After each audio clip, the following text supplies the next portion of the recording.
Hi everyone, good morning. Today I want to show you guys how to play around with masking in uh, Lightroom. So let me just talk to you a little bit about this. So if I'm editing an image, right, you already know about your basic global edits, right? Here they are.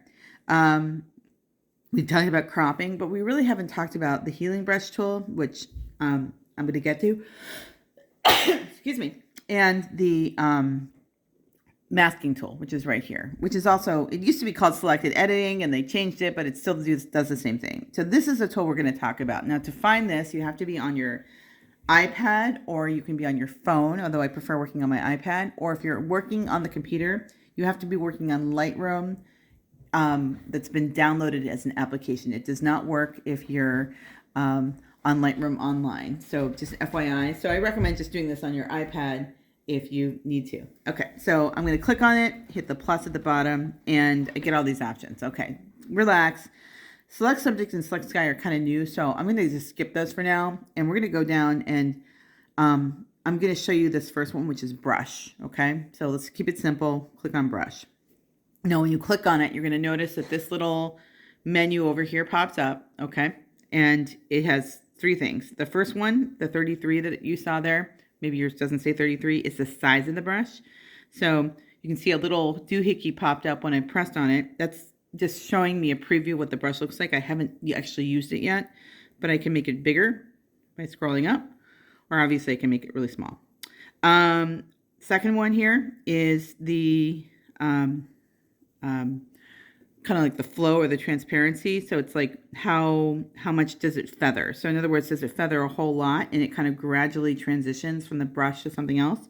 Or is it kind of just like, does it just do what it's doing and it just stops all of a sudden? That's feathering, where the effect just gradually diminishes. I personally prefer to have a little bit more of a feather for what I'm doing so that I don't just see the stop, because then it looks sort of artificial. And then the third one is like how it's like the transparency, like how intense is it applying what it's doing or how unintense. So I'm going to do this to the flower. So I'm going to bring this down a little bit like that and ignore where this is. As soon as you start drawing, this is where it's applying this. And it kind of drives me a little bit crazy. This is the actual mask, and see how that brush is there. So if you move it over here, now you're moving your mask over. So you don't just ignore the brush once it's there. It's kind of putting a center point there, and just keep brushing on here. And you can see if I go over, see, whoops, see how like there's some red over here. I'm not actually painting the flower red, but what I'm doing is I'm masking up this area. So what do you do if you paint and you get that, right? No problem. You can erase part of your mask. So over here, down below the brush, there is an eraser now. And I can come back, and by the way, with the eraser, same deal. I can change the size of the eraser because I'm using something that's kind of small. I'm going to just kind of keep it small, and you can see I can sort of come in. I can also change the feather on the eraser so I can have a gradual transition, which actually for these edges, I find this is pretty forgiving, so I'm going to do just that. And I'm just going to kind of clean this up a little bit so it's not super obvious that I masked this out. Okay, so again, ignore the fact that this is red. It's just there as a reference. It's not the final color that's going to be there. So I've done an okay job masking this out. I can really, spend a lot more on this, but I'm going to just keep it simple for now.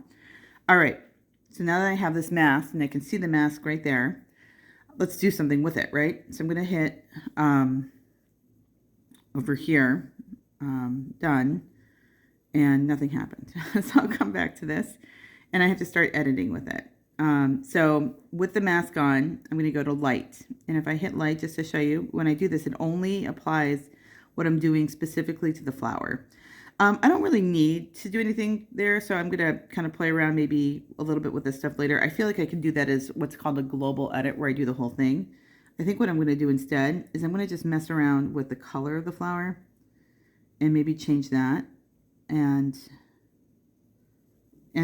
by doing that, you see that it didn't manipulate everything that's around it, which is pretty cool. So I can kind of create a much different looking flower right here than I had before. Maybe go to the effects, I don't know. And everything I do is just done to the flower. So it's pretty easy. But I want to show you there's a little bit more you can do with this. I like this, but I want to kind of intensify the background a little bit. So I'm going to come back to my mask and I'm going to show you something cool. So if I long hold on my mask for a second, you don't have to do this, but for this one I want you to. I'm going to click, so I long hold on this part. I'm going to hit duplicate and invert mask. Okay. What does that do? Well, look at that.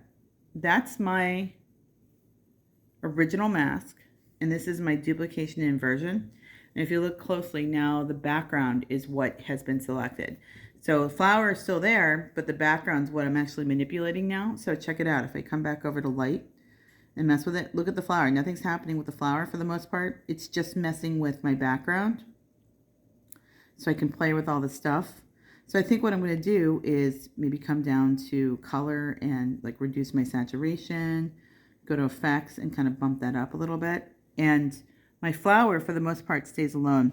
I am seeing like some areas where the flower is kind of getting masked out too. And I think the reason why is because I happen to have, in the way I drew on this, mess with it. So let me see what happens if I'm working on this mask. If I go back, oh yeah, I can erase the mask in those parts, and that goes away on the flower. So somehow I accidentally overdid it and grabbed that. So I want to show you that after the fact, you can always go back and adjust something. So if it doesn't look quite right, play around with it. And I can click, and now I'm working on my original mask. So if now that I see that, I think I want to just kind of take out that color and bring it back to what it was. Boom, there it is. So I can just kind of do that, double click, and that's all back to its original state. But it's a really powerful tool that you can use. So check it out and see what you can do with this. And if I just hit done, I get rid of that annoying brush that's right there, and I can see what I have. And of course, I would always go to my versions, hit create version, and save a version of what I have. Done.